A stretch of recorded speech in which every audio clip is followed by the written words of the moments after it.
Hi, my relatives. On today's episode of Our Storytellers, we're joined by my good friend Memegwaans. Memegwaans is Anishinaabe on her mother's side. Her mother's family is from Sagamok Anishinawbek. And on her father's side, she's Nehiyaw, coming from Montreal Lake Cree First Nations, growing up in Saskatchewan. Memegwaans is a leader, a storyteller. She recently completed law school. She's a model. It seems like there's nothing she can't do. So it was such a great time having a visit with her. I feel like I learned so much. So without further ado, please welcome to the Our Storytellers podcast, Memegwaans. Hello, my relatives. How are you? Here at Our Storytellers, we care about your spiritual, mental, emotional, and physical well-being, which is why we want to inform you that this podcast discusses topics that may cause trauma to listeners and viewers. These subjects include mentions of Indian residential schools, assimilation, ongoing harm, colonial impacts, and much more. Our Storytellers recognizes the need to minimize risks associated with traumatic subject matter. The Hope for Wellness Helpline offers immediate help to all Indigenous people across Canada.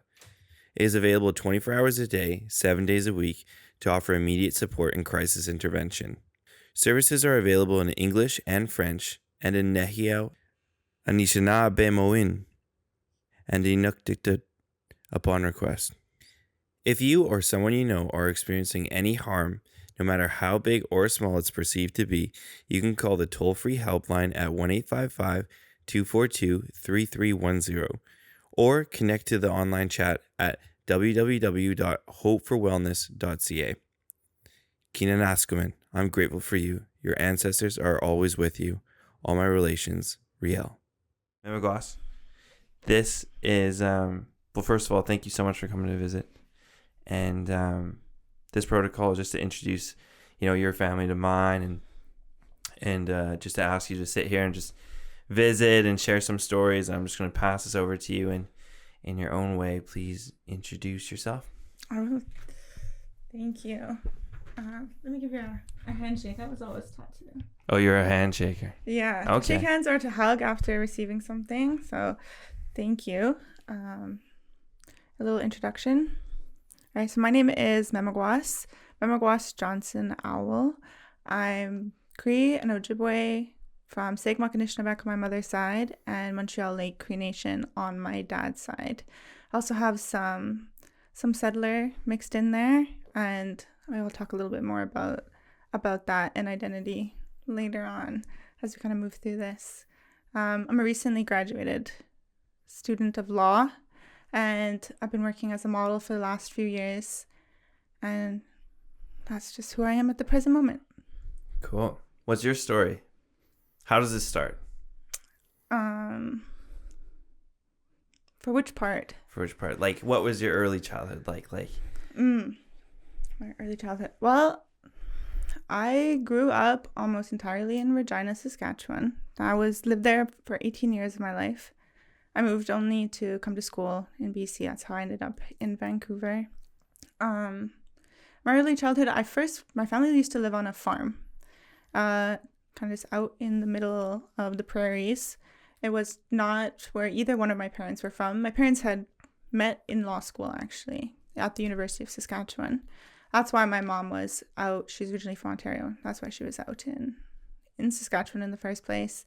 Met my dad, and they ended up living on a farm. And so that's where I was my first few years for, just kind of like running wild. I have a lot of memories of just like literally like rolling in puddles, and we had a bunch of dogs and a garden, and it was really peaceful out there. But I think it was really hard for my mom, especially after my parents split up, to kind of live so rurally. And so we moved to a small town called McLean, Saskatchewan, and that was a really, really, it was really nice as a child to have so much freedom, because we weren't in a city. We were able to just kind of like run crazy, kind of like living on the res. There's just, there's not the same concerns that you have in the city of like, lots of cars or strangers or, violence. It was relatively peaceful. but it was also a pretty racist town. I remember one time someone egged our house because we were Native.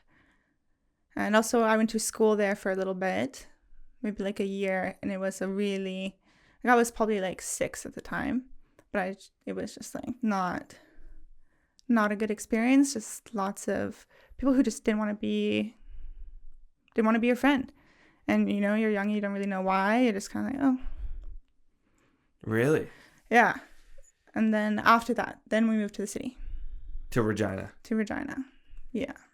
Gotcha. What do you know why your mom didn't go right to Regina first? Or I think it's because she grew up on the reserve in Ontario, and I think she wanted us to have that kind of similar upbringing, or smaller, rural, like less people and stuff going on. And Regina was pretty rough. It's still really rough. So I think she was just hesitant to move and bring us into that kind of environment. But just as we got older, there's more stuff to do in the city, and her job was there, and commuting is hard, kind of coming in and out. But I always did kind of wonder why she chose to actually stay in southern Saskatchewan, because we weren't from there. My dad wasn't from there, and after they split, he ended up moving up north to where he had grown up. he went back home. Yeah, he went back home. He went to go live on the land and build a life up there. Okay. Mm-hmm. So then what? So you said us? So there's their brother or sister? Yeah, I've got a bunch of siblings. Me too. And I like to call them. I got like layers of siblings. I'll start with my closest one, and it's my only sibling. That's my full sibling technically. Her name is Anungos. She's 2 years older than me, and we grew up together. And yeah, I'll have to talk more about her too, because she's a very special person in my life. Like, always been looked out for me all the time, even to this day. Like, she still sees me as her baby sister, even though we're only 2 years apart. But she was just a very dedicated big sister, sometimes too much dedication. She was really big on following the rules, and I was always like, like, I'm just looking for some way to, I don't know, be a little crazy, run wild. And then my mom ended up having my little brother when I was 13. His name is Isaac, and so those are the only 2 siblings that I grew up in the same house with. And then I also have 2 other older brothers, Ray and Michael, and 2 older sisters, Harmony and Tanya. And Harmony, Mike, Ray, and Tanya all come from my dad. They're my dad's kids from before. Yeah. This reminded me of a story. Can I share a story? Mm-hmm. Okay. So when I was 13 years old. I'm just gonna set this. Yeah. Put it wherever you gotta go for it. Yeah. When I was 13 years old, mm-hmm. I was never allowed, or like never really encouraged. You know how like school, I don't know if they had this out in Saskatchewan. I assume that they would, but like there would be like the Indigenous department at school. Mm. Did they have that? They had it on my like last year of high school. I think they just started implementing that program. Really? Yeah. What year did you graduate? 2015. 2015? Mm-hmm. That's the year they got it? Well, we were early adopters out here, I guess. Yeah, BC would. Yeah. BC would be. Yeah. Anyway, so I was never really encouraged to go to those because my dad was like, oh, like you can go to ceremony. You should have other options that you can go to. No big deal. Mm-hmm. My parents were going through a divorce at the time. Yeah. My mom was like, there's this graduation. You won an award. There's an award ceremony for the Indigenous students at school. You're going. Mm-hmm. I was like, oh, like Dad would be kind of upset if I did. Mm. She was like, it doesn't matter. You're going. So I go and I show up. It was fine. I come back home. I have a message on Facebook, and it's this girl, and her name is Brooke. Mm. And Brooke messages me and says, hey, I don't know if you know me, but I'm your sister. Oh. And I was like, oh, okay. Like, that's interesting. So I showed it to my dad. And my dad's like, oh, don't worry about that. Like, just kind of ignore it, whatever. And then, like, literally the next week after, we were, like, having dinner with her, like, at whatever. And the craziest thing is that I'm born June 19th, 1999. Mm-hmm. She's born September 19th, 1998. We're 9 months apart exactly to the day. Wow. Isn't that wild? Yeah. That's wild. But, so when you say that you have siblings on layers, Mm-hmm. trust me, I get that. I get that major. My dad also has 4 other boys and Yeah. another daughter. Crazy. Yeah, I'm with you there. Anyway, back to your story. Sorry, that was a tangent. I just wanted to make sure that you understood that I understand the layers, you know. Yeah, I have a similar. My the oldest sibling, Tanya. We found out about her only maybe, I don't know, maybe 5 years ago. Oh yeah. 4 years ago. Yeah, just got a call one day from my dad, like, hey, got another sister, and I was like, oh, cool.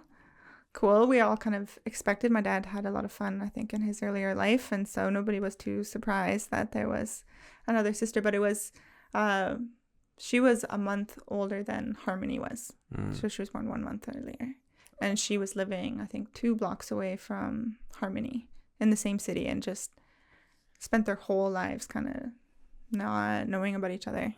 Isn't right? that wild? Yeah. Now I think they've gotten quite close, living in the same city and kind of like working on that relationship. But it was pretty shocking still. Even though I said I wasn't surprised, I was still like, oh. Yeah. You know, you have this story of how many siblings you have and, you know, who you've grown up with. And then, you know, you're adding somebody in and it's a different relationship. Yeah. Yeah. And our dads were out there putting in work, I guess. Putting in lots of work, I'm sure. Yeah. Anyway, so what age did you move to Regina?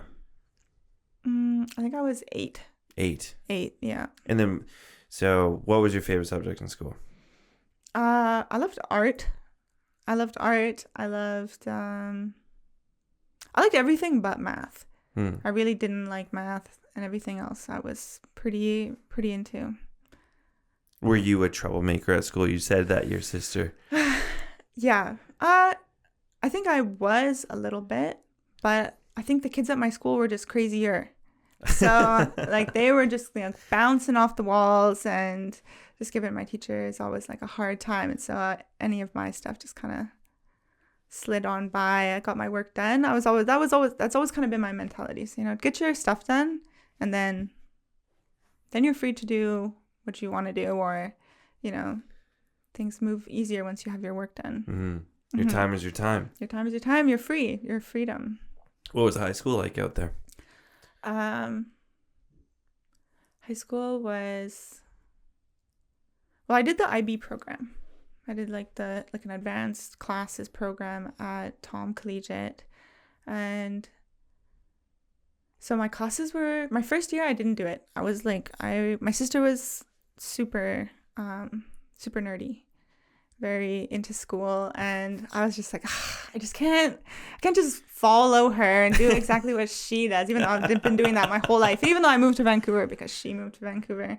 But at that time I was like, no, like I'm not following my sister's footsteps. I don't want to be a nerd. And then I was just doing really well in grade 9. I had really good grades, and the teachers had a couple of them come and speak to me and be like, hey, like, you should really do this program. And I was like, what is it? What is this program? It's international bachelor. I can never remember how to say it. Baccalaureate. Baccalaureate. Yeah. Is that actually it? I think so. I get 1 point for that for sure. Yeah, it's very popular internationally as a school, because it gives you college credits for the classes that you take if you test high enough, or you score high enough on the like final tests of those classes. So it's very beneficial. It's supposed to help prepare you for university, and it's just like advanced speed of learning. Yeah. Did you like it? Yeah, I did. Yeah, I chose to join after this teacher spoke to me, and then I think it was a good fit because I always really liked school. I always really liked my classes, and I liked learning. I love learning. I still do, like now, and so I'm really glad that I, you know, chose to be a nerd and go and follow in my sister's footsteps, and But it meant my classes were a lot smaller. So I think I only had like in my final year, because that program wasn't very popular at my school, and then you were always in separate classes from the rest of the population. By the time I was graduated, my class size had gone down to 3 people in the smallest one and 5 in the most. Oh, really? So it was really kind of like living in our own little bubble going on. And there was not a lot of Indigenous students at my high school either, but I also think because I was in this program, I just didn't really see or have very many opportunities to spend time with them or even attend, like they had, I think, a Native Studies class in my high school, but it didn't work for this program that I was in. I couldn't take any other classes. Mm-hmm. I had to just do what they had scheduled for you. Interesting. Mm. Interesting. So, like, what are you doing outside of class? Like at this time, yeah. are you? I was. I worked. You worked? Yeah, I've had a job since I was 8. I used to deliver flyers. That was my first job. You're a born hustler.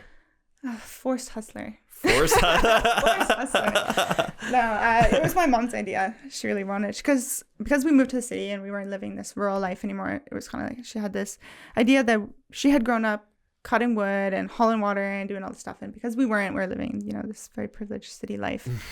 She's like, you're gonna work, and she was very against allowance. Okay. Yeah, not a thing in our house. Yeah. So she's like, if you want money, then you gotta go work for it. Did you get $1 for every A you got or something like that? No. I also refused to pay to reward you for grades. She said that she always kind of thought like that should be something that you want on your own. Oh. Mm-hmm. Do you thank her for that now?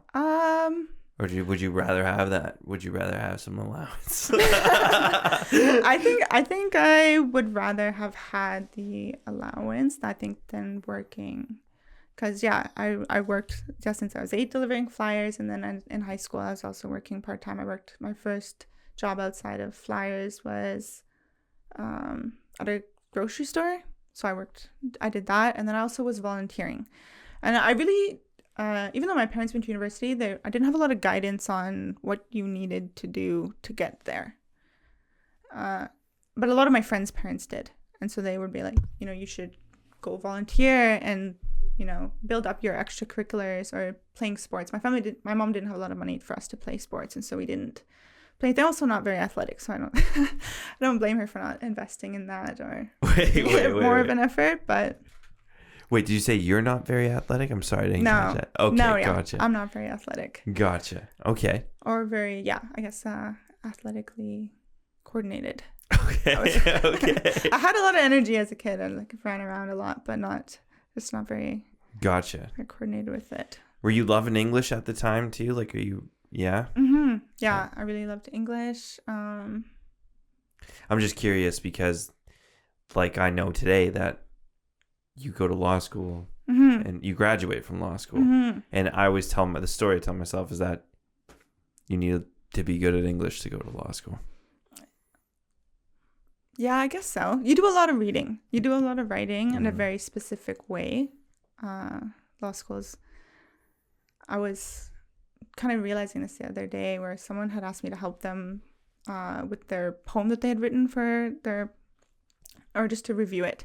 Unless they thought, I must do a lot of reading and writing because of law school, and I probably could help out. So I looked at the poem and I realized all my edits were to do with clarity. Yeah. And I'm like, I don't think that's that's the point of poetry. Yeah. The point of poetry is not to get straight to the point, but that's what law is about. Law is about getting straight to the point and cutting out all the flowery language and, content that way. It's about being as clear as possible. And yeah, you can be a very good writer in being clear, but it's very different than having a stylistic approach to your writing. And I didn't realize how much law school had shifted that from my brain, kind of just taken that creative writing style almost out. Do you ever get the chance to write creatively today, or is that something that you enjoy? No. I can't remember the last time I wrote creatively. maybe a poem. I think one time I was really heartbroken. In my early 20s, I got my heart broken really bad. And I remember writing a few poems because I just had to kind of get some expression out. Get that expression out. And that was before law school, though. That was well before law school that I was. And I was still, I guess then I had more time to write creatively, or just in undergrad, right? Like you test out more areas. And when you moved to Vancouver? I moved the day after I turned 18. Oh, okay. Yeah, I was like, I'm getting out of Regina. I can't be here no more. And yeah, that was my only real plan at the moment. Why Vancouver and not Toronto or something like that? Because your sister. My sister, yeah. My sister was here. She was already going to UBC, and I had come out to visit her, and I was like, wow.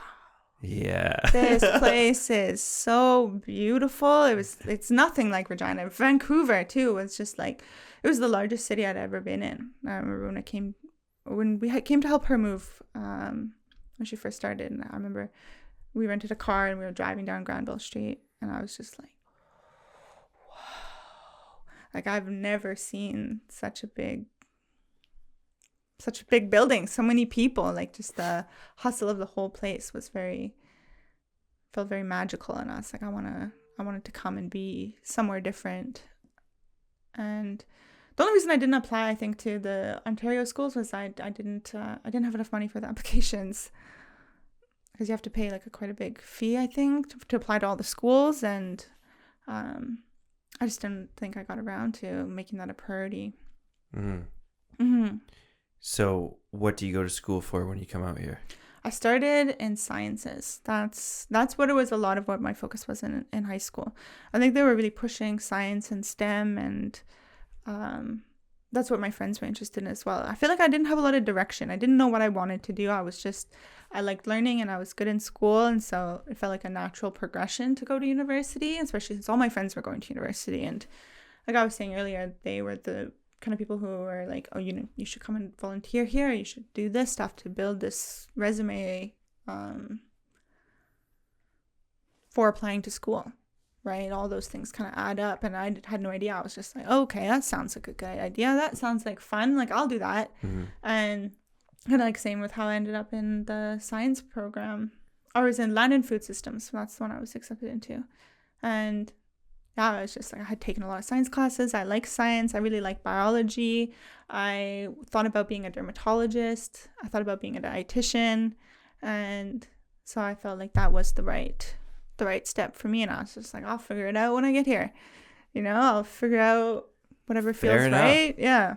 Because I didn't have a goal or a career in mind at 18. Yeah.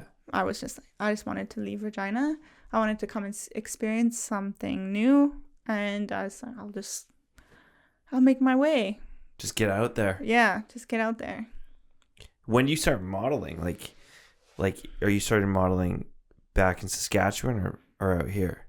Actually back in Saskatchewan. Oh, okay. When I was 15.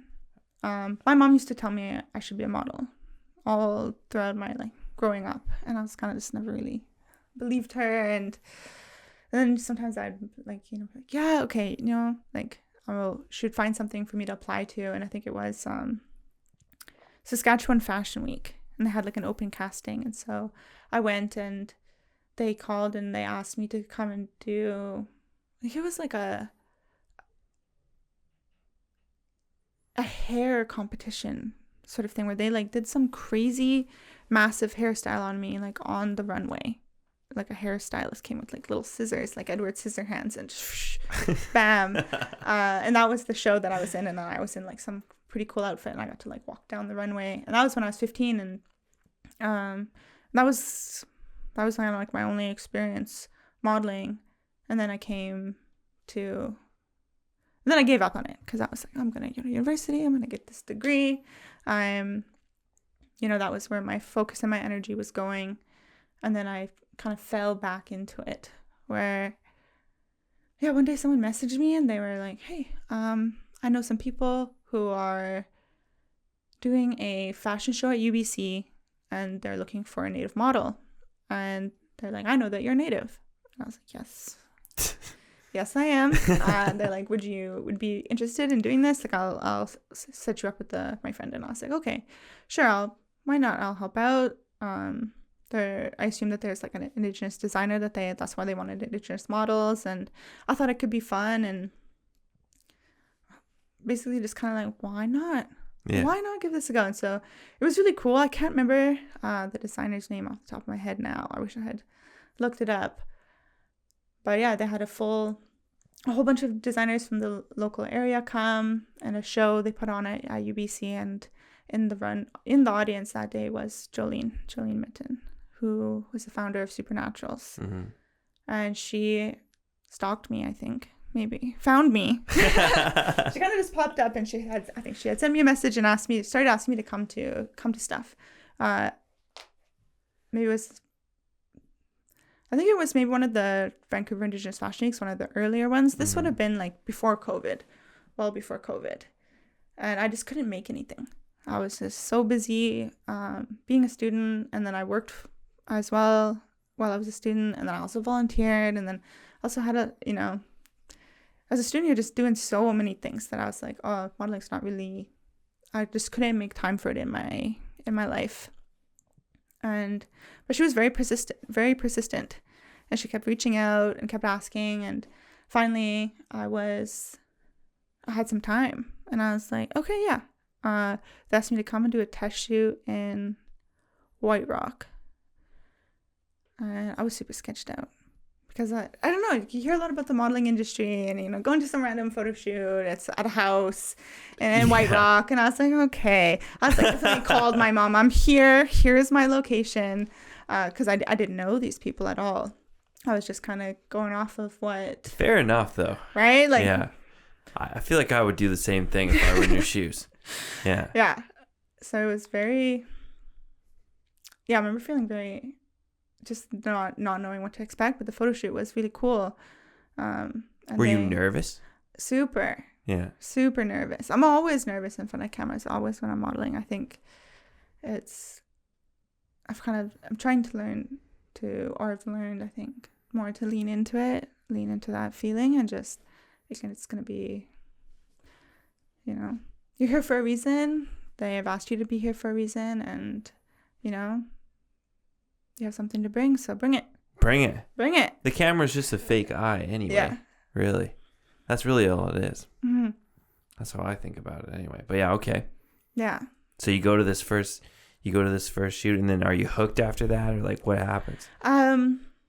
They asked me to join Supernaturals. Right then and there. Maybe like a week later. Gotcha. Like a week later, they sent me a message, and I was pretty ecstatic. I was like, heck yeah, I want to join this. Like, that's super cool. Like, it's this first, all Indigenous modeling agency, and I really liked their vision, and they were really like meeting Jolene and Patrick and everyone else who was involved. Like, everyone was so kind and welcoming that I felt really comfortable to join them. And then the next big thing, they immediately asked me to like fly down to Santa Fe. And I was also a little bit sketched out then, too. Because I was like, I'm getting on a plane. I'm traveling to the States with these people who have a lot of... Actually, I don't know if I had even met Jolene at that photo shoot. I can't remember who was there, but I just remember pulling up to the airport and knowing nobody who was going on that trip at all. I was like, I don't know who these people are. I think I even sat away because I was a little bit shy. Because I came, and they had purchased my ticket for me, and they set it up that we were going to go model at Santa Fe Indian Market. They have a big fashion show down there. And that trip was, I'm so glad that I took that leap of faith and trusting the vision and the people that I was with, because it was, really maybe transformative, but it really helped me bond with all the other models. I think that was one of the times that I got to know all the amazing people that are part of that family and are part of that agency. And the first time, like, kind of walking in on such a big event. Mm-hmm. This huge runway, just massive, like all the way up, or if you fall, you're done for, in like a massive crowd. And I remember just being like, how did I get here? It just kind of fell into place, and now it's been 3 years. That seems to be like a common theme or of something that like of how you live your life is you just kind of take the leap of faith and you're like, yeah, I'll figure it out when I get there kind of thing. Yeah, that is exactly how I live my life. Right. I think it's always steered me right. I think you got to listen to your heart and you can't go wrong with that. What do you enjoy fashion? Like, what do you like about fashion? Like, are you ever excited to wear the clothes? Oh, yeah. Yeah? Oh, yeah. Like,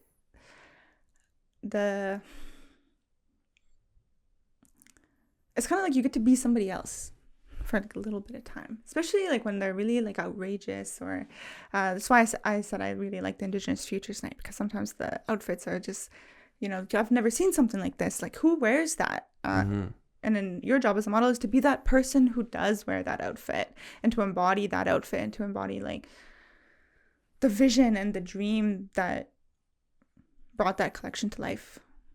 And that is super fun. That is my favorite part, is just to, getting to step into that role, into helping these designers' dreams and visions like come to fruition, come to life. And you're the person, the body that's bringing it to life. I've never heard it described that way, but that's very interesting and that makes total sense. What advice would you give to like a young Indigenous girl who's thinking about getting into modeling? Call Jolene. Call Jolene. What would I say? I would say to just be yourself and all the versions of yourself that are in you. I think there's so many. I feel like working with Jolene and they're very protective of us. They've always been very protective of us, making sure that we're not in bad situations or sketchy situations. Like, they always make sure that either someone comes with you to the photo shoot or that you feel very supported, because the fashion industry unfortunately can be a very exploitative area to be in, especially as a young woman. And that's why I was so sketched out when I first started, because I was like, I don't want to end up in some, just, you're vulnerable. You can be very vulnerable, especially when you're really young. When you're like 18, even before that, there's a lot of models start before they're even 18 years old. And you think like, what kind of mindset did you have at 18? The kind of mindset I had at 18, I was like, I'm just getting out of Regina. Like, I don't care what I do. I just want to run free. And so I think my advice would be to, make sure that you're protected, make sure that you're around good people, and to be yourself, and to know that you're there for a reason, that you deserve to be there, that you deserve to have those experiences, those opportunities, and that Indigenous beauty is something that should be celebrated and should be seen. Cool. Is this your main gig today? Your main gig as a model today? What do you mean? Like how does it actually, Kate, this is like a better question. Like, how does it work? So somebody calls Supernaturals, because I've been on the website, obviously, right? Like, I went and looked at you there. And then it's like, you can book Mem here. And then they can book you. And then it goes to somebody else. And then you're like, they come to you like, do you want this job? Is that how it works? That's how some of it works. Okay. Yeah. So they'll be like individually, a client or somebody sees you on the website, they want to work with you. Okay, cool. They'll reach out, and then all the inner workings happen, and you get a message like, hey, this opportunity came up, like, we'd like to book you for this, are you interested? It's always a question of whether or not you want to do it, because sometimes maybe you're not comfortable, like, they don't force you to do stuff that you're not comfortable shooting or being on camera. Other times it's like open castings, so we get a lot of open castings that everyone's welcome to apply to. And so and then that's less about it's just everybody. I've gone to quite a few of them, and it'll be like every model in Vancouver is there, kind of thing, and everyone has their turn. And so I guess kind of like one of two ways Gotcha. It goes down. Okay. How do you get in a music video? What's that story? And what's that like? And also, do you have Yeah. to listen to the song the whole time while you're there? Yes. Yes to the song. That song was in my head for a long time afterwards. That was one of the ones where they asked me if I was interested in being in the music video, and I said yes, absolutely. It's a snotty nose res, kids. Yeah, by it's the a way. snotty nose. And actually, I thought it was really interesting because before I started modeling, I had come across the snotty nose res kids.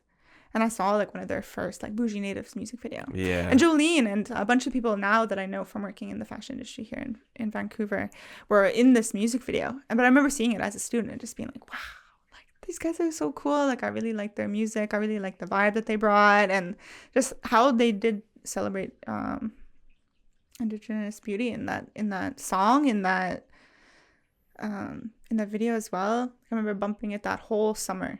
Like showing everybody else like this song is so good. And then like 5 years later they asked me to come and be a part of their music video. Okay, so what's the experience like? Because honestly, that music video slaps. It's pretty cool. That's pretty That cool. is the sick. Yeah. I don't know who the creative genius is behind that music video, but they need a reward because the colors in that music video, like obviously I'm a camera nerd, can you see? Yeah. But like the colors in that video are off the chain. And you were like blue Power Ranger in that. Yeah, I was blue alien. Blue alien. That's actually, so how did it work? They had me there, I think just one really long full day of filming. And they didn't tell me very much about the set, the video, or even the song. I think I didn't know.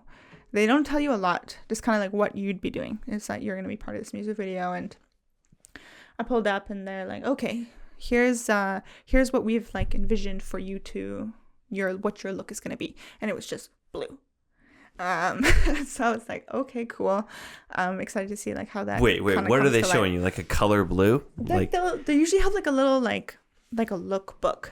Okay. Like all their inspirational pics. Like you'll see that at the Fashion Week as well, like backstage for all the makeup, like the nights. Yeah. They'll have like a little like Pinterest collage board basically that they make and they made like a mini one for me, for my look, the blue look. And yeah, so I had these like really long blue braids, and they put this like blue makeup all the way, like a mask of blue makeup across my face. And I was like, this is going to be really cool. Because I love when it's the makeup and the hair is just like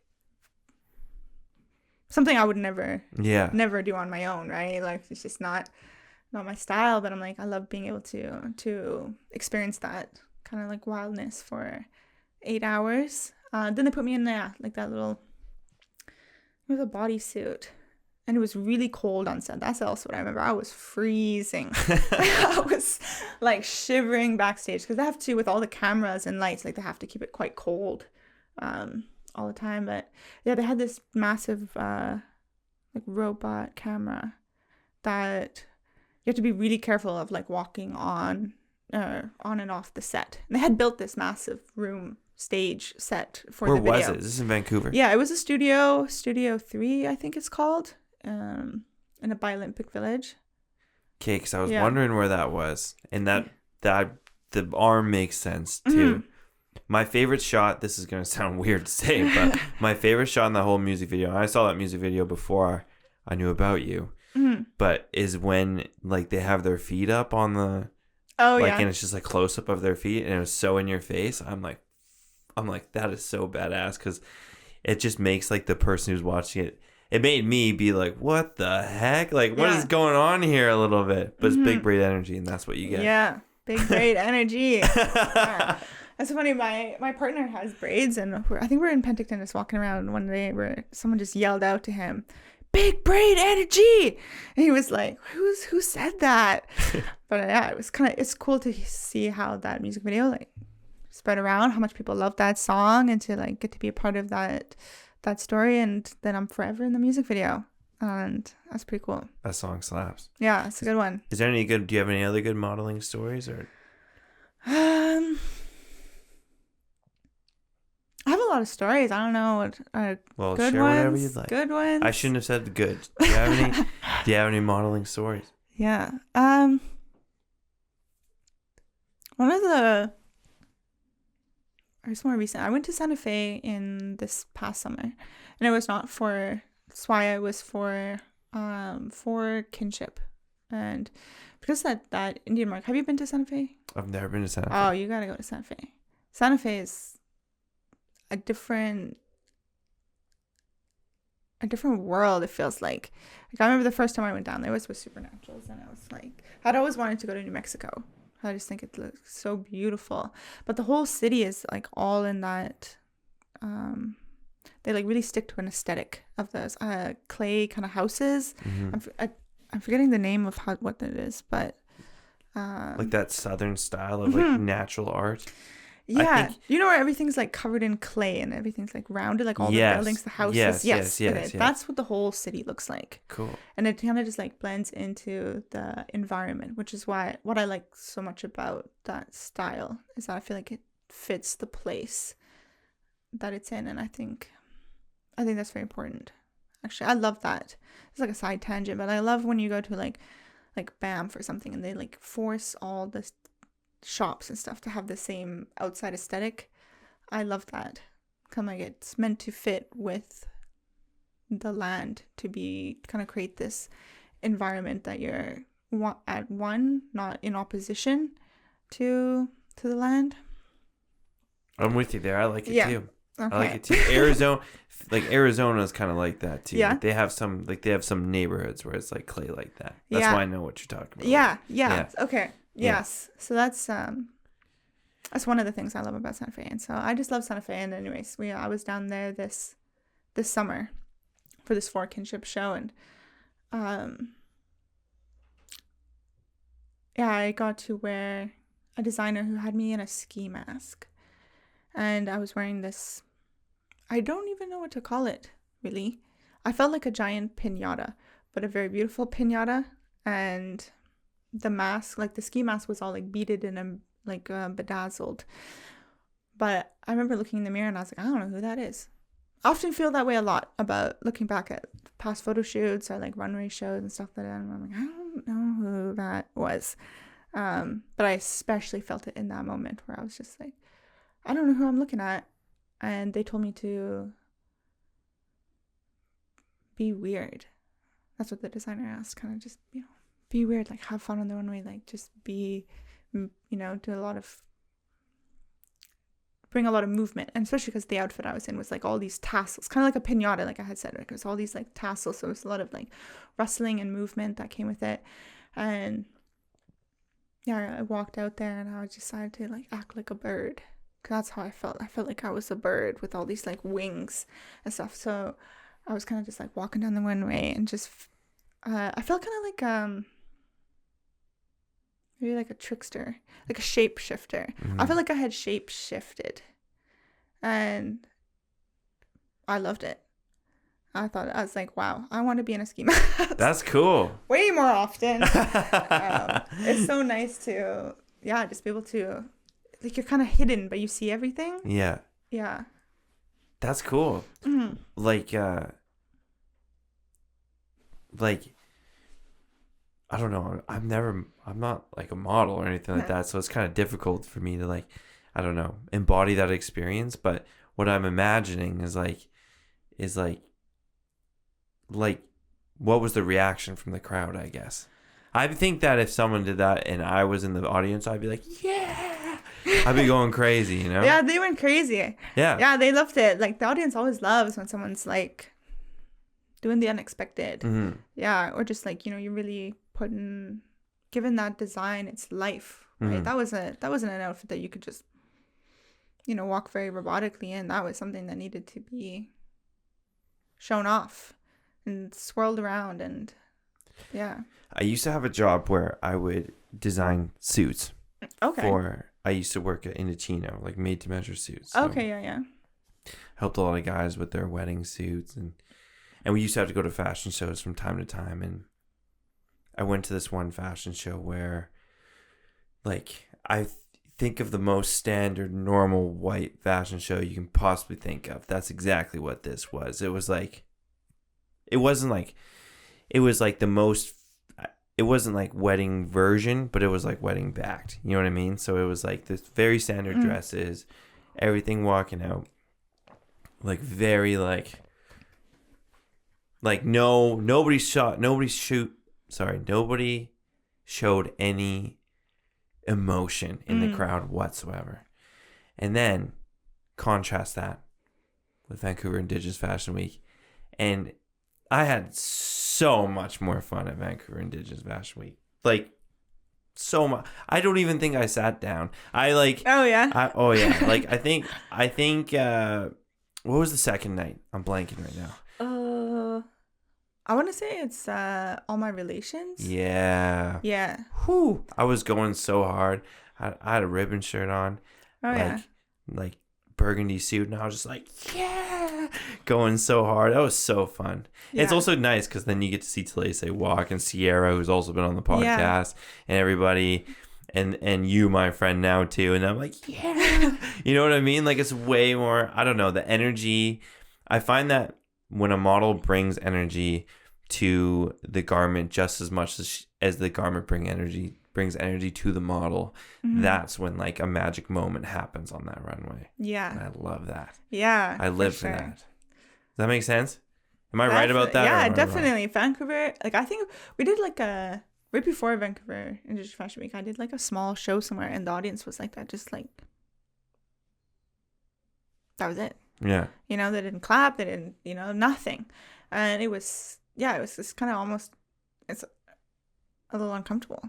It's awkward. Yeah, it's awkward. I'm like, I'm still gonna do my job. I'm here to show off these beautiful designs, because the designs were also like really amazing. I was wearing Yolanda's skeleton that night, or for that show. And yeah, I think it was just like an odd crowd that we were in that day. That just, it was just total contrast, like you're saying, to Vancouver Indigenous Fashion Week, where it's like, wow, so much support. And like people love seeing it. People love seeing the designs and getting to bring it to life. So you could be a model all the time. What kept you going? Like, what made you go to law school after that? Right. Well, I had already applied to go to law school. Oh, really? Yeah. At the same time, like that summer, it was 2021, and I had graduated from university in 2020. Right in the middle of COVID, right when COVID hit, I had graduated, and then I got a job. I knew I wanted to take some time. I was like, I just don't want to be a student right now. I'm tired of being a student. I just want to work and make some money and think about what I wanted to do next. And I just I had been having this kind of like whispers in my ear from nobody but myself. But just like a thought just kept coming to me, or if like, felt like the right natural progression for me to go to law school. Like I felt like I needed to go to law school, and so I was like, I'm gonna go to law school. And I knew some people who had gone, that I had gone to university or undergrad with or bachelor's with, and so I was like, okay, let me ask about it. I spent that year kind of working with I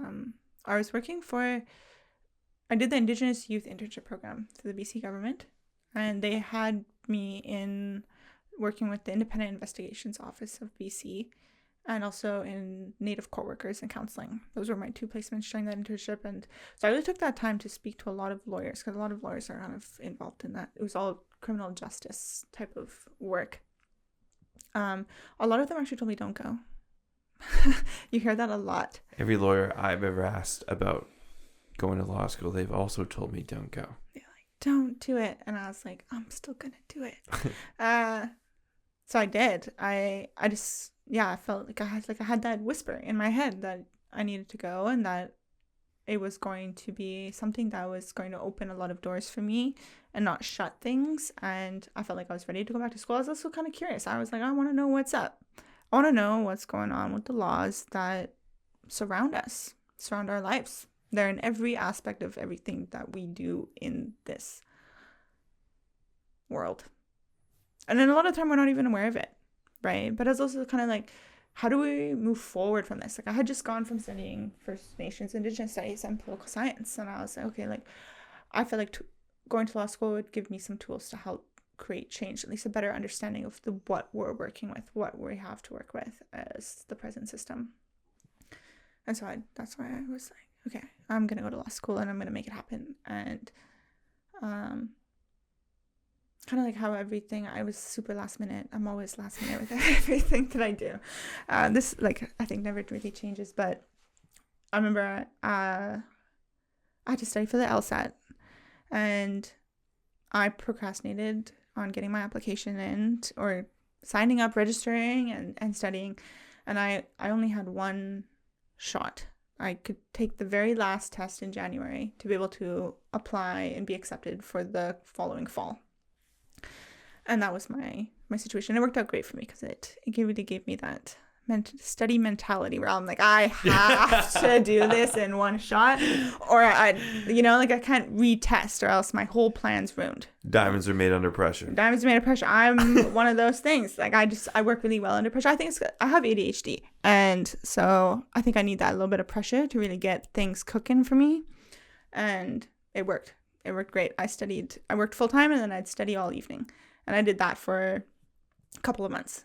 And then I wrote the LSAT, and then thankfully I did really well, and I went to law school.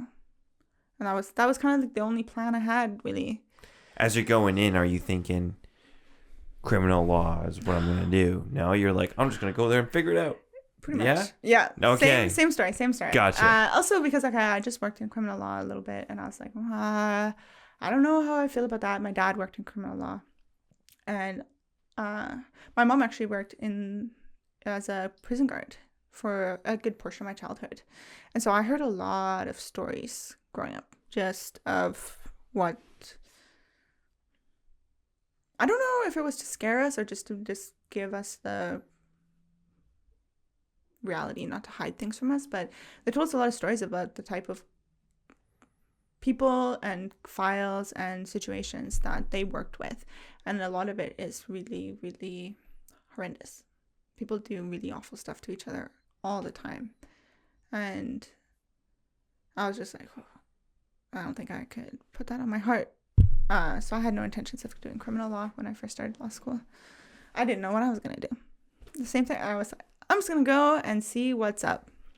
And I'll just figure out what I'm most interested in, what I most enjoy doing, and kind of just go from there. What was the most surprising thing about law school? There was a lot of things that I just wasn't prepared for. One, I think, was probably the competitive environment that law school is. It's very harsh, and I think those are moments that you have to be really reminded of, like, why you're there, and like what your morals, what your purpose is, and where your value is as well. Like, holding yourself strong in that, because it's so easy to get kind of swept up in the battle for prestige, and like getting these like kind of like summer internships and positions positions with big law firms, like that kind of like competitive nature, and getting the best spots and getting the best grades, and that can be very consuming. I think it's sometimes it's good. Did you feel pressure?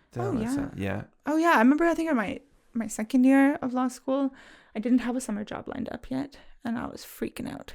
And then I didn't really need to be freaking out, but I just felt like, I was like, oh my God, everyone has their summer job already, Like, it was like, just felt like life was ending. Yeah. Because I didn't have the summer position lined up, even though you don't need a summer position in your second year to become a lawyer. Like, none of these things are necessities. You kind of just like tunnel vision. You just get stuck in this, or you can get stuck in this vision of like, this is what you have to be. This is how you have to be. Especially like your reputation and stuff starts to feel very important. I think, yeah, reputation is important, but there's like a dark side to kind of caring about all this, and then you're like, why do I care? And what do I actually need to care about? So I think that I was not expecting that environment. It was very different from undergrad. It was very different from even, I would say, in political science, I was very used to a lot of students being very opinionated.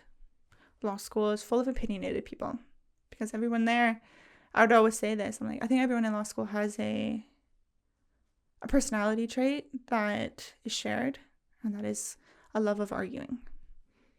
And it's a good thing. It's a competitive, there's a little bit of competition there, but also there's a lot of that energy that's kind of that it's in the air.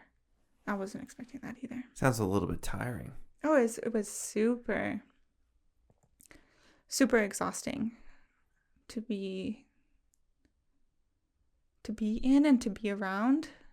And yeah, like, I don't know, looking back on law school now that I'm graduated and stuff, I kind of regret not, maybe, what's the right word? I guess I regret not doing more in law school, but I think I just ended up feeling very like survival mode. Like I was just kind of in survival mode. I didn't have a lot of energy to be out socializing or networking, it was a lot of pressure kind of put on that as well. Even just like, making lots of friends in law school. I made some really good friends in law school that, I'm so grateful for their friendship and stuff. But I think I was really, kind of just surviving. And I was like, I need to finish this. I need to finish what I started. Also, I think I had shared with you in my first year of law school is when I lost my dad. And I was not expecting that either. I had known that he was sick and that, things weren't so good. He had been sick for a few years at that point, and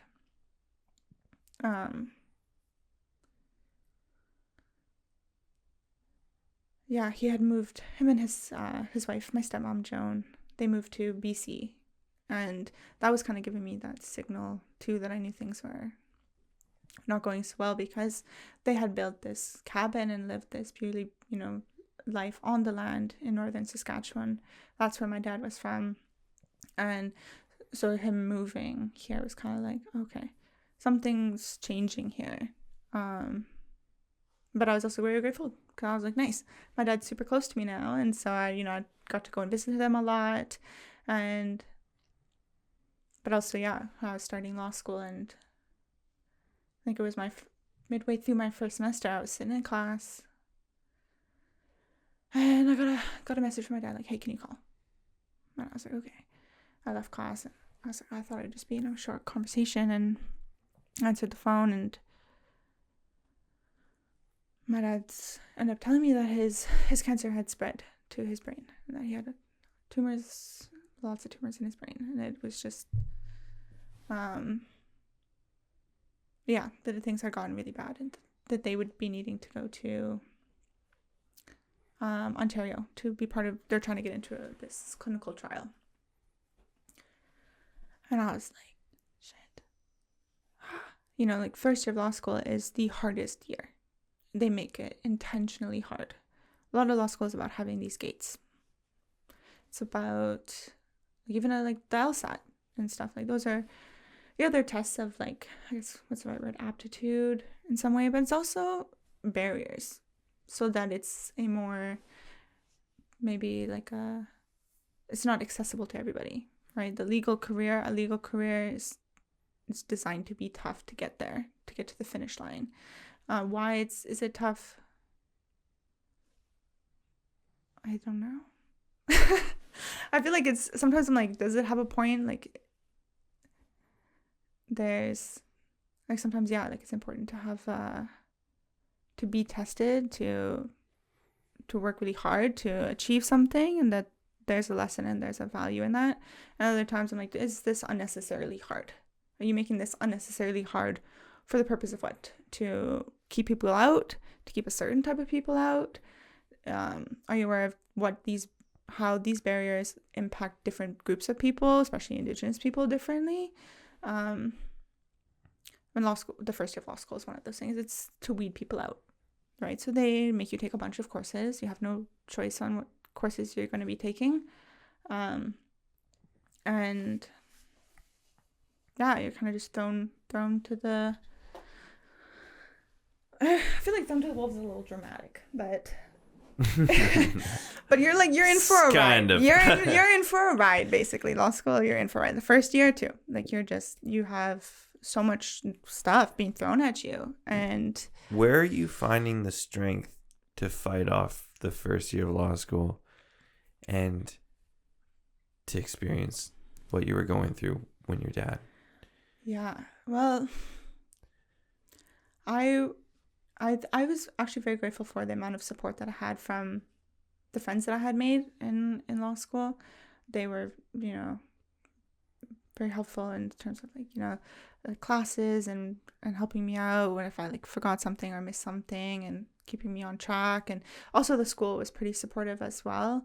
I was able to defer all my exams, my first semester exams, because I needed to go be with my dad. I had to go and do that. And also, thankfully, COVID was happening at that time, so all the classes were online as well. So it was nice. I got to go and spend that time with my dad, which when I told him that I was deferring all my exams, and he was like, "What are you doing that for, my girl? You don't need to do that. I'm okay and stuff." And I'm like, "Yeah, but I don't think I'm never gonna regret going to go spend a little bit more time with you. Either way it goes, Mm-hmm. I'll always be grateful that I took this time to spend the holidays with you." But I think law school also helped me because it gave me something to do, gave me something to focus on. And I'm grateful my brain works that way, but just having something to do and something that's extremely time consuming and mentally consuming kind of allowed me not to think about so much the grief that I was experiencing or the loss I had just experienced. Cause I thought about dropping out. I was like, oh, maybe I should take some time to heal. Right? Maybe I should take some time to heal. But then I was also kind of like, where would I go? Yeah. What would I do? I had I had a plan, basically, right? I had an apartment and a life here in Vancouver, and I'm like, okay, if I drop out of law school, what am I gonna do with my time? I'm gonna go find a job that might not be, doesn't have the same, I guess, trajectory as law school might, right? Or in terms of benefits or doors opening, right? I was like, I go work in an office 9 to 5 plus because it's so expensive to live in Vancouver. I still gotta survive, so it's not like I really get to go take a break by quitting. I'd have to leave Vancouver really to take that break. And so I was just like, yeah, I guess I'm sticking it out. Yeah. Also, I was just kind of shitting on law school a whole bunch, but there's a lot of things I did like about law school. Yeah. Yeah. What's one thing you like? I really, really enjoyed the moot. And that's the mock trial competition. They force all the first years to do it. I lost mine, but I still loved it. And I ended up actually deciding I wanted to go and do a competitive moot. Although technically the one I ended up in was a non-competitive, so there was no winners, but it was a negotiation style. So it was kind of cool. It was an Aboriginal law moot.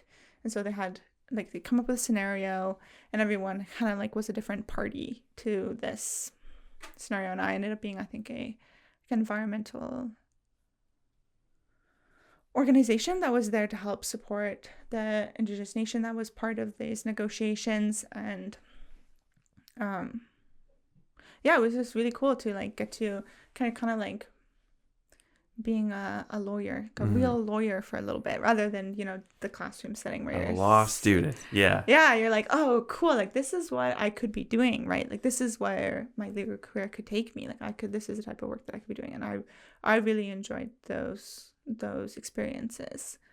So much so that that's how I ended up working in criminal law. Was because I was like, yeah, I think I'm meant for negotiation.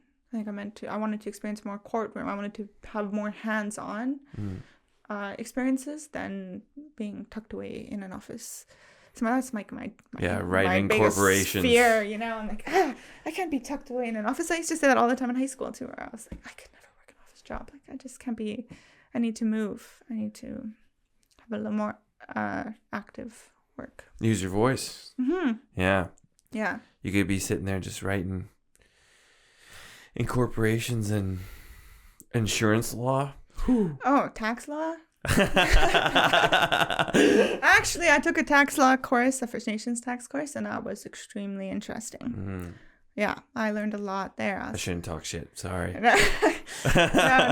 It's like, yeah, there's some classes just so dry, so like, oh goodness, there's a reason why I paid the big bucks to be a lawyer in this field, because it sucks. Like, this is so dry, but someone loves it. So it's someone's passion. That's what they're there to do. Tax law. Tax law. Someone's got to do it. Thank you. Someone's got to be Shout really out good to at you, whoever's doing that. it. Yeah. Well, you graduated. Yes. Congrats on that. Thank you. Boom. Lawyer. No. Not yet. Not yet, because you got to write the bar. Yeah. I got to write the bar. Yeah. Well, what are you up to today? Well, I did take that break. Yeah. And that was also kind of like a lead with, or letting my heart lead moment, where I'm like, all right, I'm just gonna go figure it out. And so right now I'm figuring it out. Yeah, after I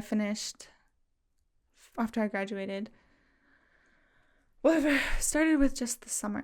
Okay, I'm gonna take the summer off. It was my stepmom's idea. She's like, ma'am, I really think you should not work this summer. She's like, come stay with me. Come stay with me on Gabriel Island. You don't have to work. And I love that island. Yeah, it's so beautiful, and they have such a beautiful house. I was like, yes, that's what I need. I just need to do nothing for a couple months and, reset my brain and kind of just, yeah, get ready for this year of articling that I was set to do in August. I was going to, start full-time articling position and then write the bar. And so, it started with the summer, and it was my stepmom's idea, and I was like, yes, great, love it, I'm doing it. And then that's when I met, around this time, that's when I met my partner that I'm with today. His name is Sterling Peterson. Also, he goes by Inipoka. It means buffalo child in Blackfoot. Mm-hmm. Yeah, and so I met him in exactly a year ago. And I decided to go and spend the summer with him on the res. That's where he lives. He lives out there in the bush, and I was like, you know what? I want to come and spend the summer with you. I'd like to be out on the land. I'd like to be away from the city, and I wanted to be with him as well. And so I was just having a really good summer, just swimming in the river all the time. We made a garden, and we moved into this little cabin. He moved into this little cabin. And so we're kind of fixing that up a little bit, and sitting under the stars every night. And you don't realize that you don't get to see the stars in the city until you see them again. You're like, whoa. That's right. Mm-hmm. And I ended up falling in love with that place, falling in love with the land that we live on.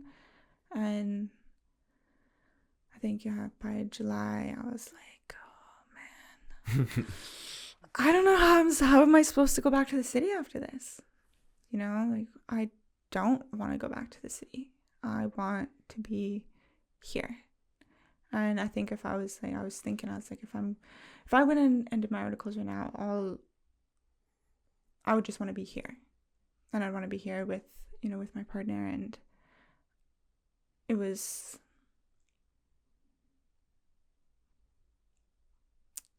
maybe I think some of my friends, some of my family thought I was a little impulsive, because I was like, I decided to quit my job. I was like, I'm not in the place mentally to go and to be a lawyer right now or to do my articles. Like, I need to take this time to heal. And I have an opportunity right now to have that support I need to heal, to have a place to heal, to be able to heal in such a beautiful place as well. That I'd rather take that break now than be forced to take that break in a few years after I've continued to push myself through such an intensive kind of like field. And also after losing my dad, I was like, I don't want to carry around unhealed grief for the rest of my life, and stress and grief and all that stuff that really takes a toll on you mentally and physically. And yeah, like, you need to rest. And I hadn't rested in, I don't know, Since you were 8? Since I was 8, when I was hustling and delivering freaking flyers. No, but yeah, also, I was like, this is the first time that I have not had a job. And at first I was like,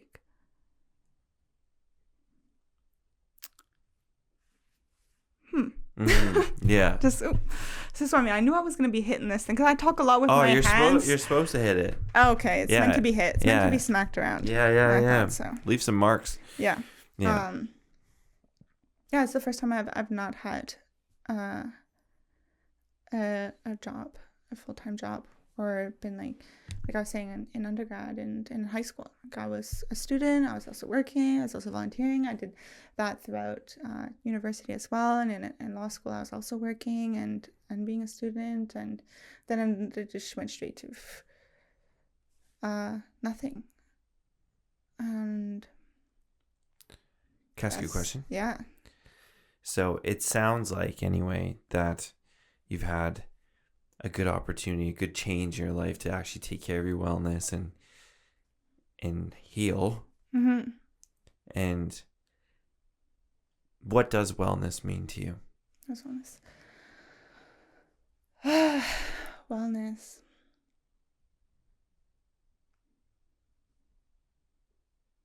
I think it's about doing what you want. It's about being able to do what you want to do. And I think that's where like so much like kind of like frustration and stuff comes, especially when I was, delivering flyers as a kid, because I didn't want to do that. And I was like, it made me really angry. And I was like, I hate doing this. And same with so much of I think we put a lot of pressure on ourselves on what we're supposed to do, what we have to do, right? And it's like, do we have to do those things, or do we just feel like we need to do those things? And when you're not doing what you want, you think you're doing what you have to do. I think you become kind of like discontent or unregulated. And I also think that wellness comes from, lots of different, I don't know, I guess factors. Also your food, like what kind of food you're taking in, like actually taking in. One of the things about, since moving to the res, it's kind of like the opposite of a lot of stories. I guess I was trying to leave the res, moving to the res, but it's that we're so remote that I don't have access to like takeaway very often, and it's made my diet I think a lot healthier because I'm forced to cook a lot more. Also my partner, thankfully, he hunted a deer or got a deer this fall, and so we've been eating a lot of deer meat. So I've been eating a lot of deer meat lately, and I think about there's the kind of stuff that I'm putting in my body, substances, the food that plays a big part on your wellness. And also being being on the land. I think that's a huge part of it as well. We're so removed from who we are and our relationship to the land. And that's kind of how I was like talking about why I love Santa Fe so much, and in that these buildings are part of the land, not standing in opposition to it. And cities so often stand in this kind of like stark contrast to the natural world that it's surrounding. And in maybe in a capitalist mind frame, it's like this, it's a powerful thing that, we're conquering nature. But we're not meant to be conquering nature. We're meant to be part of it. We're meant to be part of this land. We're meant to be, at one, as one. Can I talk about your dad's book for a second? Mm-hmm. I feel like you've been really vulnerable with me, and I want to tell you something that. So first and foremost, like, your dad's book actually had a very profound effect on me, and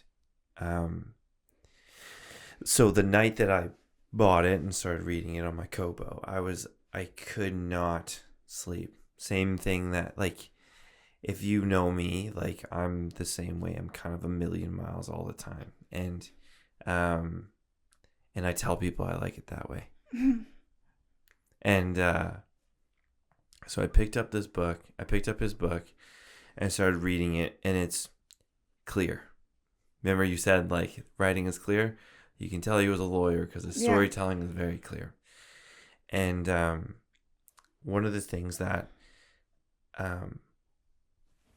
really, like, that probably will impact our storytellers for a really long time is that I always knew that, like I kind of do see, like, this whole shebang as, like, a little bit of, like, a gift or like a set, like a setup. Like, it's just so random that I happen to have the resources to even be able to pull this together. Mm-hmm. Right? And he taught me through that book a different level of responsibility with the stories that I knew in the back of my mind, like, I knew in my heart, I should say, and I just didn't really want to embrace it. Because stories do have a very big impact on people. Yeah.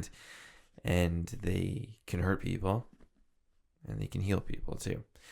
And it's changed a lot. Like, one of the things that I don't like about this studio, and I was going to ask about with you, is that you and I are sitting across from each other right now, right? And I think he mentions that in the book. I don't remember, but like, I don't even really like this, Like, I feel like it's almost kind of like slightly adversarial. So I might change that up to something a little bit more comfortable, maybe a coffee table or something like that.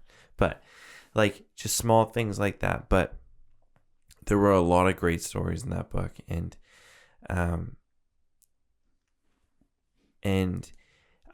one thing I think that is that I don't really know your dad's story too much other than what was shared in that book.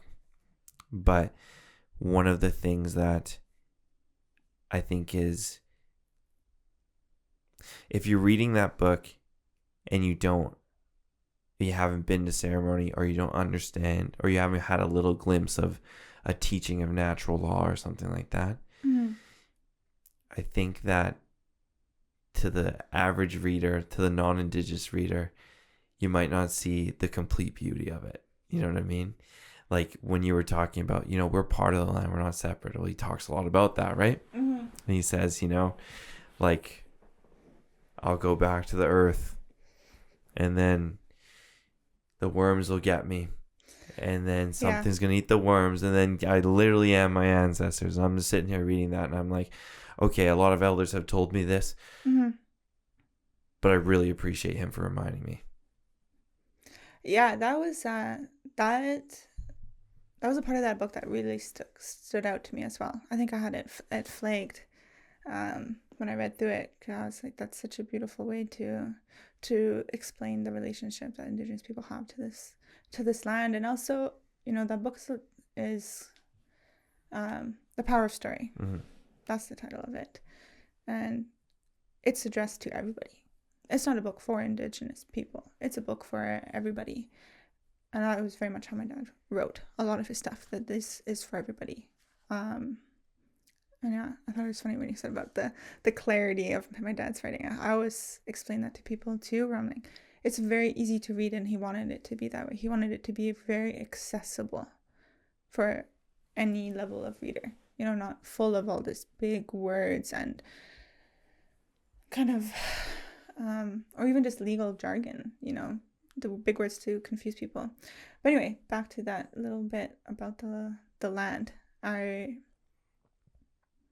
thought that was really important too, right? Where he's kind of explaining this idea of Indigenous people have been here for so long that we've become part of this land by the very nature of being here for so long, because we live and decompose into this land, and this, the ecosystem all circulates through that.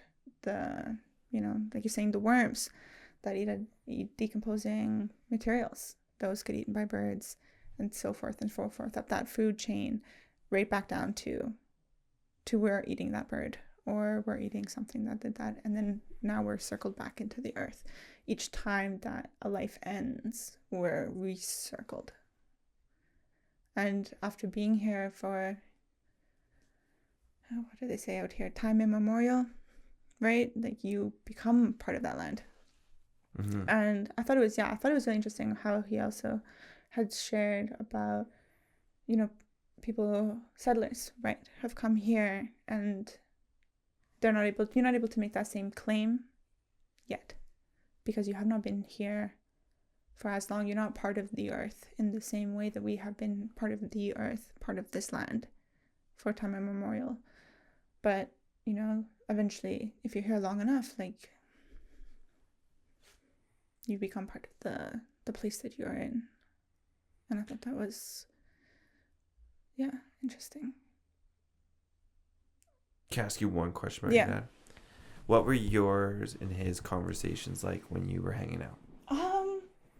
On the average day. On the average, he didn't really care for boring conversation. He always had... I had a lot of questions as a kid, so I would just ask questions about stuff all the time. And he was a storyteller. I would when I was younger, I didn't really want to read his books, because in my head, I really just wanted him to be my dad. I was like, I'd want an author. I want my dad, right? So I kind of had that separation in my brain. And after he passed, that's when I was like, actually, I'm really grateful that I have all these books that I'm able to go and read, and to hear his voice again, although it's in my head through his written word. But I also realized that a lot of his books were full of stories that he had been sharing with me. So I was like, oh, actually, I've heard this before. I've heard him say this. I've heard him explain this, because that's just how he was. Like, his books are straight out of how he would speak. And he would often share about the stuff that he was writing, stories from his life, his childhood, our family. When I was a little kid, he used to come to my schools and tell trickster stories, Jack stories to us. That was always pretty cool. He always did he'd do all the voices and stuff, and he was a really powerful storyteller, and telling stories is it's a gift. One of my favorite stories. Okay, remember the visiting chapter, how it's right at the end? Mm-hmm. Remember that? And like, it was a very important lesson, but it's like right at the end. I never quite, I don't know, at least to me when I was reading it, I was just like, okay, he clearly thinks that this is very important. It's right at the end, right? Mm-hmm. But I was just like, I loved the story about your ancestor. Your ancestor is like sitting there telling everybody just to keep visiting, that we've lost the art of visiting. And I thought that was so cool. There were so many amazing stories in that book. It was packed. Yeah. And I was like, dang it. Like, I crushed it. I could not put it down. It's a quick read too. Like, it's very easy to go through. Yeah. Or like there's the other story. Sorry, now I'm talking about it. Whatever. Okay. I guess. No, let's talk about it. I'm going now. Let's talk about it. There's the other story about the old matriarch who wore black, who would walk around, and she had 6 children and just took a man when she needed one, and just like that level of leadership, how the men were quiet. I'm really glad that he wrote all that down for us. Like, I really appreciate that, because someone who doesn't live in the prairies anymore, like me, can still reconnect to like a small part of like my people too, you know? Yeah. I really appreciate him for that. And it made me feel it, like when I was reading it, I was like, okay, like it honestly kind of took me back home a little bit. Yeah. Which I really appreciated, you know? And like I've heard a lot of the stories that were in there, like even the 21st Century Fox one. I'm like, oh my God, I can't even believe he wrote that down when he was like when I was reading it. But no, I'm really grateful for him. And, you know, like I've never seen him in a dream or anything like that, but I'm pretty sure he'd be fine with you taking some rest after crushing law school. You know what I mean? Yeah, for sure. Yeah. Definitely he would be. Oh yeah, go for it. I was just going to say, I used to joke about this with my siblings, because you had asked about like what it was like, what my conversations were like with my dad, and I said he was always telling stories. And one of the things about storytellers is that they tell the same story many times, right? And so it'd be stories that I'd hear not once, not twice, not 3 times, not 4 times, but like 5, 6 times. It would, it'd be really repetitive. And I remember at one point kind of, joke, like I said, I was joking with my siblings, like, oh, Dad's always repeating himself, always telling the same story over and over again. And I didn't really get the purpose of that, because I would be like, oh, Dad, like you've already told me this, like I don't need to hear it again. Or yeah, just like I said, just be like a little bit annoyed, like ugh, here he goes again with this story. And then one day I was with my dad and we were visiting somebody, and I was just kind of standing there while he introduced me, and he was talking to this an elder, and they both kind of exchanged these 2 stories. And after the elder kind of went about his way, he's like, that's how it always is with Sam. We just tell each other the same stories over and over and over again, and each time we learn something differently from the story. And then I think about, like the art of oral history and storytelling as well. Like it's meant to be told over and over again, because that's how you get it in your head. That's how you memorize these stories, is hearing them so many times over and over and over again, so that they're really imprinted in your brain. But also because each time you hear them, you are able to take something new from that story, even though you've heard it before. And so now whenever people, say to me, like, oh, I'm not sure if I've already told you this, I say, tell me again. I want to hear it one more time. Like, I'd love to hear that story, even if you've told it to me before, because there's a beauty in hearing the same story again. You don't always need new stories. Oh man, absolutely. I don't know what to say to that, because like true, right. Like one time on the podcast we had this woman named Marie Smallboy, and she was talking about, she was amazing. Side tangent, it was the first time in a podcast I ever felt like there was more people in a room, in the room with us as we were talking. It was it was unreal. Like all of her ancestors were there listening to her speak. It was crazy. But she was telling me that, like our version of data storage, she was teaching me about how we use our own brains as our own computers. That's what she was teaching me about. And she told me that, that sometimes if somebody wanted some extra storage, they would call them in and say, hey, I want you to remember this one part. Sometimes it would be just one part of a story. Yeah. And then like they would use that as a cue and be like, hey, what did I tell you on that day? Like, you told me this. And they're like, perfect. And like that's how we use each other as our own storage and our own story generation, stuff like that. And I could hear the same story over and over again. That's fine. I like rewatching the same shows. You know what I mean? Like Same. Like, you know how hard it is for me to adopt a new show? It's almost impossible. You know what I mean? Yeah, very much so. We just watch Survivor for the rest of my life. It'll be fine. Okay, couple more questions here. It's almost 9. You have a meeting at 8:30. I do have a meeting at 8:30. Just kidding. Visit goes till it goes. You mentioned you're healing right now, taking the time, and I'm happy to hear about your love story. That's sweet. Honestly, that's so sweet. And you told me you were reflecting a lot about goals. What have you been thinking about?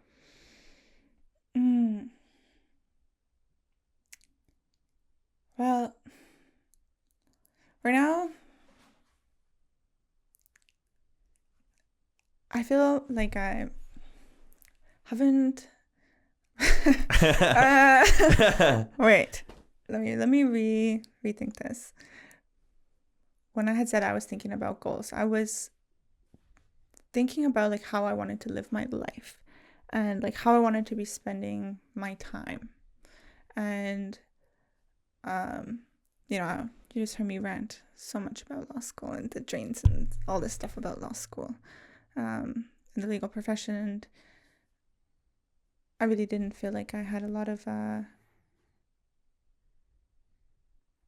brain power to think about what I wanted to do or how to spend my time, or like goals, or just even creativity, just kind of like without.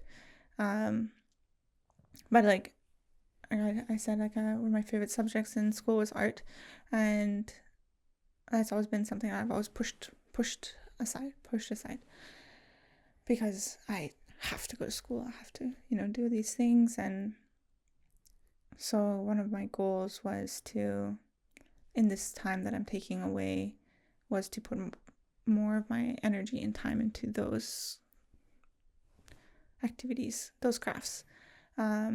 Other goals, like I was thinking about, or my partner Sterling was kind of talking to me about investing. I guess start investing in stuff. And for some reason I have like this like aversion to investing in banking and finances. I'm just like, oh, that's not I don't know, I just doesn't grasp my attention, and I can't hold my focus there. But I was like, you know what, actually, like, when we're talking about investing, like, what actually do we want to be investing in? And especially kind of like I feel like right now the world feels very uncertain. Like, there's no certainty of what our future is going to look like. Maybe that's just me, or like what I've been picking up from social media, but it doesn't feel comfortable. It doesn't feel like we don't know what's going to happen, and then kind of we're in this kind of like limbo state of like, we're constantly being faced with all these disasters that are happening, and it's just been a lot of turmoil in every kind of area of our lives, and not necessarily in a grand scale, but just constant. There's always something that's happening to us, to other people that we should care about, that anyway, I'm getting sidetracked. Yeah, there's all this uncertainty. And so I was like, even investing, like what's the purpose of investing when we're faced with so much uncertainty? And investing it's a gamble a lot of the time. It's unless you're spending your time kind of like living and breathing the stock market and watching all the fluctuations, it's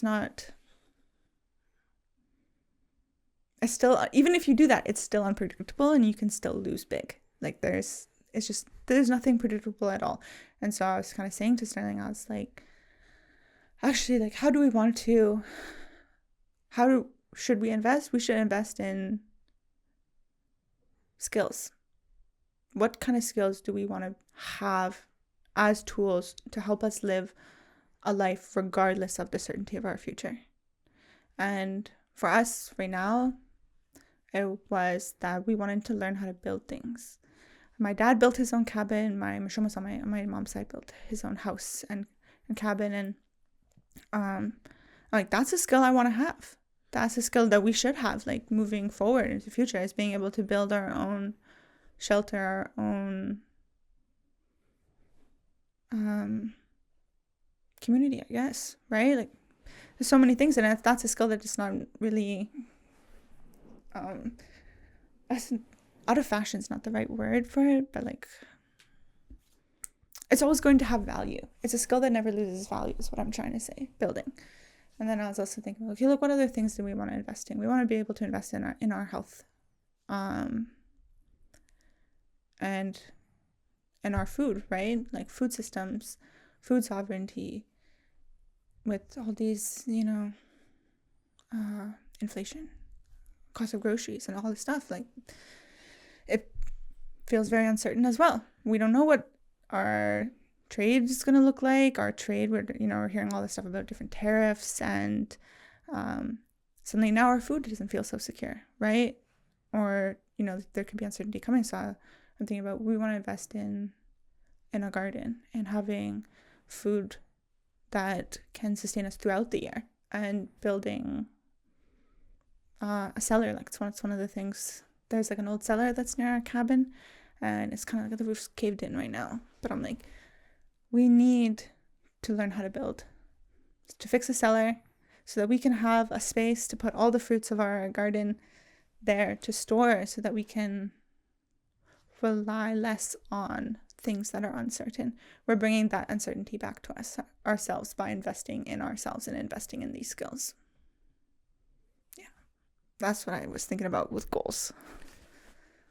I couldn't agree more. I have to confess something. Yes. After I read your dad's book, he tells the story. He tells the story of his mom teaching him the trap line. Mm-hmm. And all that stuff. And literally yesterday, I super agree.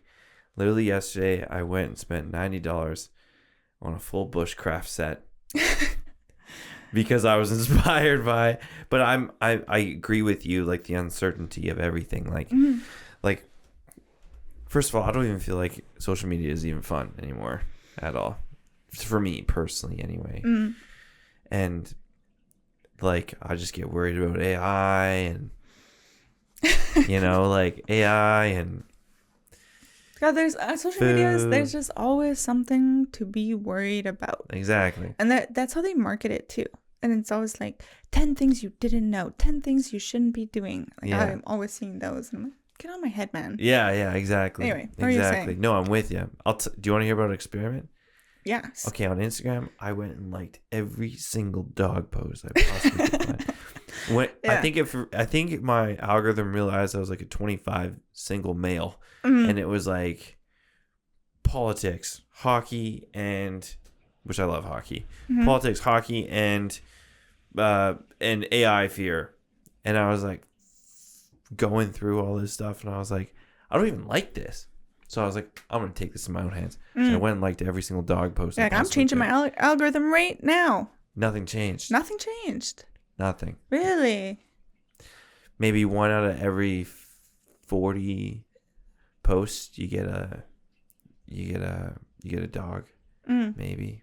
Not enough.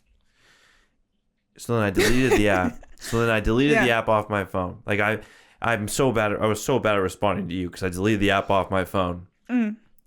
And then I would go on the browser version of Instagram to respond to people. And there my algorithm was fixed. And it was going to track me back. So then I re-downloaded it to respond to a couple of people. Yeah. But there it wasn't fixed. Back on the app. It's back to fear. Back to fear. And I was pissed. So now I still have it on my phone. Yeah. But I still go, listen to this level of degeneracy. I still go on my Safari and then look up Instagram and then still go on Instagram. But it's not on your phone. I guess so. Yeah. Anyway, back to the point was that I'm with you. I think we should invest in skills too. Like, I was like, okay, I have to sell my truck. Mm. I got the truck so I could go hunting. I have everything I need to go hunting. I grew up going hunting. Mm-hmm. Now I have to sell the truck and I have to get a car because I have to drive a lot for work because I can't afford gas. So I'm like, well, I guess that dream of hunting is over. No, wrong. I'll just walk. Yeah, you could walk, or you could make a friend with a truck and say, hey, I have everything else that we need to go hunting. How would you like to learn how to hunt? You have to teach me this networking, this lawyer networking you got over there. Yes. True, though. True. Or I can find an old man that doesn't want to do all the work. Yep. Be like, hey. But I have a truck. Yeah. Looking for a truck. Exactly. I'm sure I'll figure it out. Willing to trade some, I don't know, knowledge, skills, tools. Friendship. Meat. Who doesn't want some deer meat or whatever you're hunting? Yeah, like, exactly. Yeah. Exactly. But I'm with you there. I think we should be investing in skills, and I think those are great goals. How's your garden going? Good. Now's the time that you have to get all the stuff ready. I feel like it is. I'm starting to feel not the pressure, the excitement. I was gonna say pressure, but no. I'm actually just really, really pumped about our garden. This last year, our garden was a good first attempt, and the deers loved it so much that they ate most of our stuff, even though we had fencing. So, anyways, this year, yeah, we're trying to expand.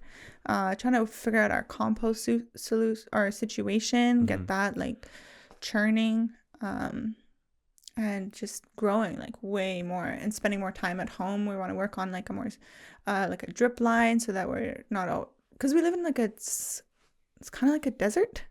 It's like a mountain desert place, and so it is hot. It's hot and it's dry in the summer, and so we need to really be able to make sure our plants get water. And so now I'm like, yeah, I'm plotting all these things. I've got a garden page on TikTok for all. I save all the stuff. I've got a garden folder on my phone for all the when you plant these seeds. And I'm like starting to think about getting some grow lights as well for my house. Cause I'm like, I need to start my seedlings. I need to start my seedlings now. I'm so happy for you guys. Thank you. Let's do it.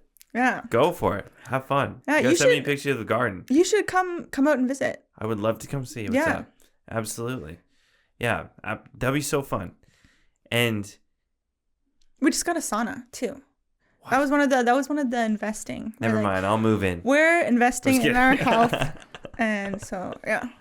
Come. We got one that is big enough for people. So we could host. Yeah. Sauna's good. Okay, last few questions. Just to wrap up here.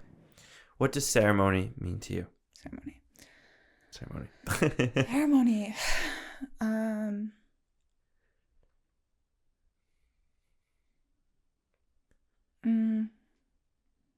I think it's about supporting each other. I think that's what ceremony, and I think that there's so many different types of ceremony. But often I'm wondering, what's the purpose of this?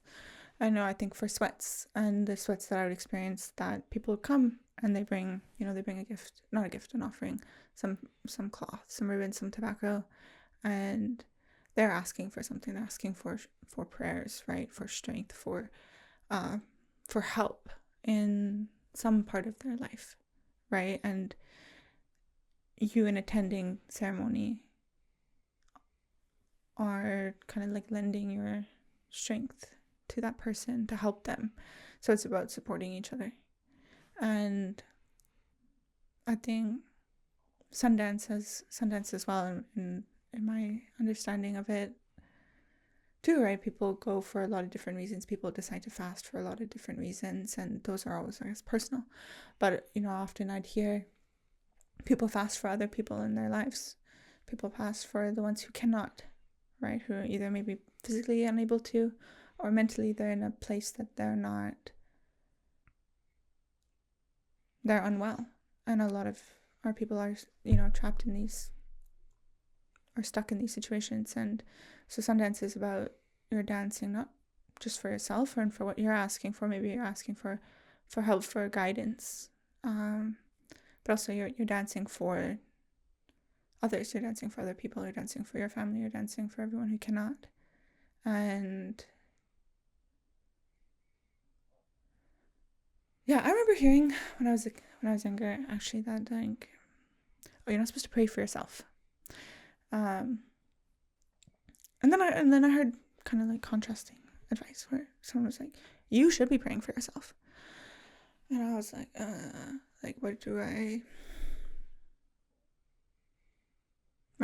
believe? Mm-hmm. I'm hearing two different versions of like what's supposed to happen or what you're supposed to do. And I kind of I can't remember how, but I got more clarity about it. Kind of like what praying for yourself is.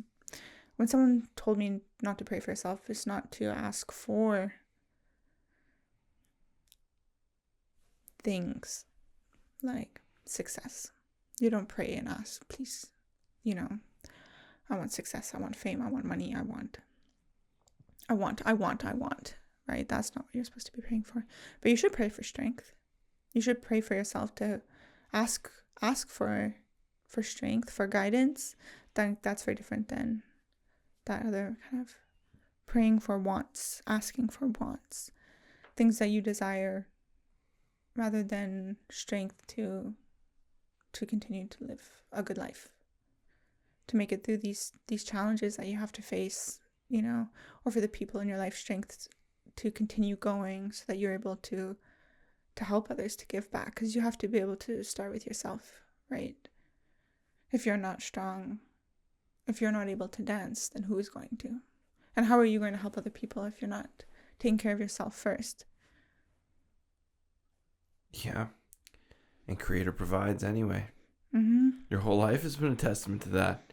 I'm just going to go for it. Boom. Creator provides. I think so. Yeah. I think so. I know so. I'm trying to be more intentional about my words. So I'm trying to say I hate less. Hate's no more hate. Strongly dislike only. Strongly dislike only, but also, Mm-hmm. I think I know. Oh, thanks for sharing that. Mm-hmm. What do you want people in our generation to focus on today?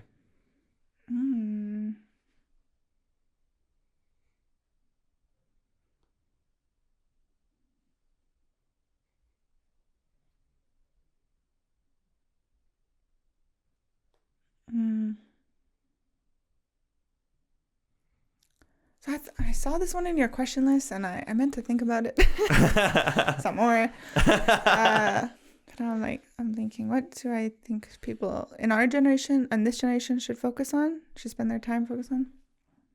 I think it should be how to give back. What does it mean to give back?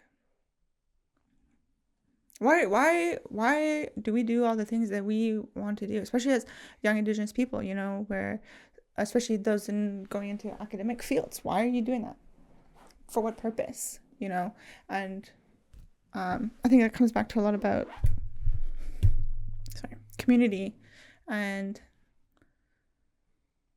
what it means to be part of a community, what it means to have a village, what it means to have the support. To be part of a community means giving back. And it's that kind of constant reciprocal nature of, I'm bringing this, and I in turn I receive help, and then I give help. And it's constant, this going back and forth between everybody around you. And I think when we're separate from our community, or, we're going away, we're in this state of, achieving our dreams. Everyone deserves to achieve their dreams, but also, to claim a community means you also have to give back to that community. And that's really important. And so I think, why think about the purpose to what you're doing. Genuinely think about it. Don't just make claims of, oh, I'm going to school for my community, or I'm going to give back. What are you doing to give back? What does that look like? And giving back doesn't mean like it looks different for each and every person, and doesn't always have to be this, massive, I don't know, donation or event, or, some sort of like system changing thing that you've done to give back. Can mean that you just helped another person. Something small. Like I think about like getting to law school. I had a lot of help from one was my good friend Chelsea Gladstone, and she had gone to law school the year before me, and I had gone to undergrad with her, and she helped me a lot in terms of knowing how to apply for the LSAT, knowing what to write in my applications, and just what the whole process was like. And after I got to law school, then I had people ask me for help, and I always say, I was like, if someone helped me, let me give that back. Let me give that wisdom back to help somebody else. Don't stop after you. It should be a constant, a continual thing that you share. Someone shared this with you, you're going to share it with somebody else. It's meant to be shared. Yeah. I never know what to say at the end of something like that. I just have to say that because honestly, agree. Agree. Good. Agree. Good. How do you give back? Well, I give back in that way. In terms of when people ask me about law school, I will be very honest with them about what my experience is like, and also let me help you get there. Like I said, there's a lot of these little barriers up, and I learned how to break those down or to work around them. And so I want to give, help people navigate those fields, those areas. Other ways that I give back is I think it's also your time, like how you spend time with somebody, listening to people, like with my friends and stuff. And I had kind of spoke about this before too, about listening, and hearing the same story again too. Like that's always, I think, a really critical part of friendship, is that you're able to listen, and you hear somebody, you accept somebody for where they are at, and not with expectations for them. Just, I'm here for you with where you're at right now, and I give back to you in whatever I have, in being a good visitor, and the art of visiting, this lost art of visiting. It's like you give your very best to somebody, and you listen. Is there anything that I haven't asked you that you wanted me to ask you today? I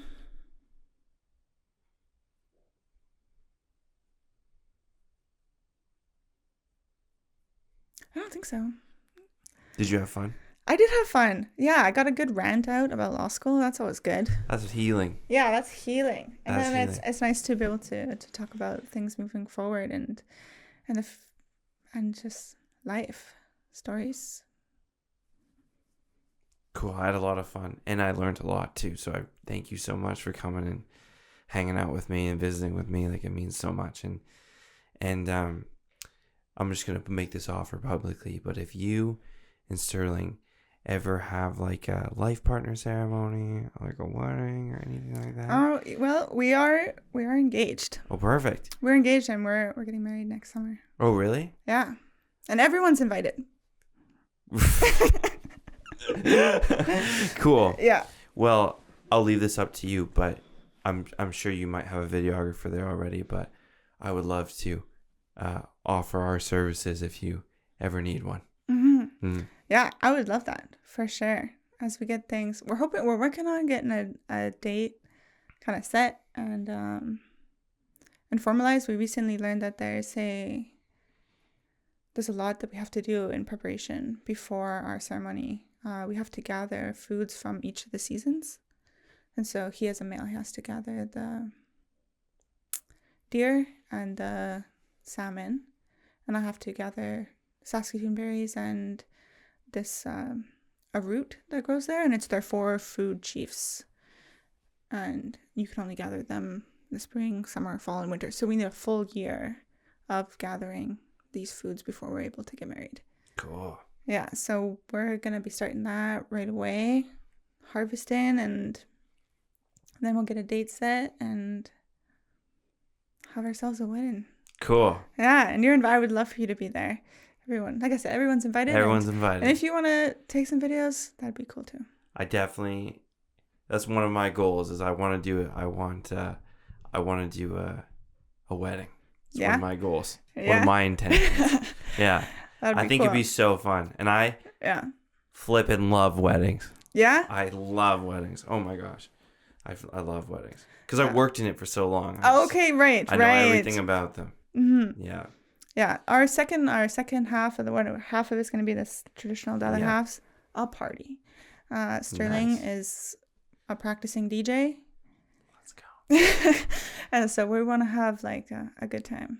Let's go. Yeah, a little rave. Yeah. Awesome. Do you want to dedicate this podcast to anyone? Yeah, I would like to dedicate it to two people. One is my dad for giving me so many stories. And for just, I really appreciate him always supporting whatever I want to do. Let me circle back. One of the main thing I appreciated about my dad was his belief in me.